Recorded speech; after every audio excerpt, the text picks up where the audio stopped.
The good news is that we have an agreement. And I think that this should be cherished because it was enabled by European Union. Under the auspices, facilitation, mediation of European Union, European Commission, we managed to have an agreement. This was unimaginable 2 years ago.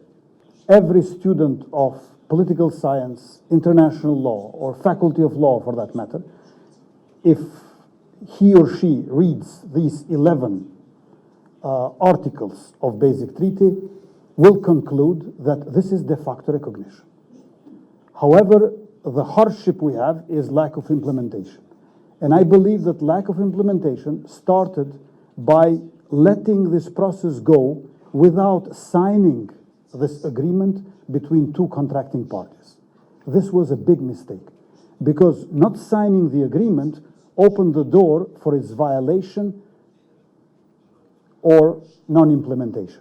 What we need is swift implementation of all the articles without preconditions or delays. I'm not sure what use it has for me to start to point fingers at either Serbia or Kosovo, because I won't help the situation. And we want to be helpful, and that means that we have to get back to, again, the boring step-by-step approach. And it started in 2013. And then in February there was this agreement, also brokered by France, Germany and the European Commission. And working on all those steps and agreements, we have to make sure that both sides do what was proposed and was suggested. And I agree with you that not everything has been implemented. And we are, of course, ready to help if we can be of service in the near future. But the main show, of course, has to be run by the EU process, so Borrell and the other negotiators.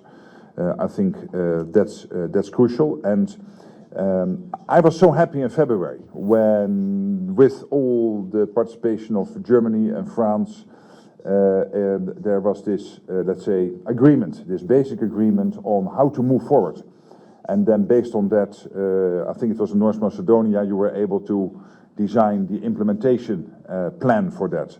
But obviously, since then, tensions have been rising again. So now we really have to focus on the question of de-escalation. The EU roadmap is clear on this, and I always think that it is the best to, in terms of tensions, to try to get back to a process, a step-by-step process to make it again. I would almost suggest make it boring. Of course, it is not boring because this is a real crisis. But the boring part could be that you implement step by step, diligently, working hard, the various steps, and then check what the other side is doing and make sure that you work in conjunction. And what I like about the EU roadmap is that there is a clear, the steps have to be taken on two sides and that they de-escalate on two sides and then, of course, leading up to new elections. So that's what I hope.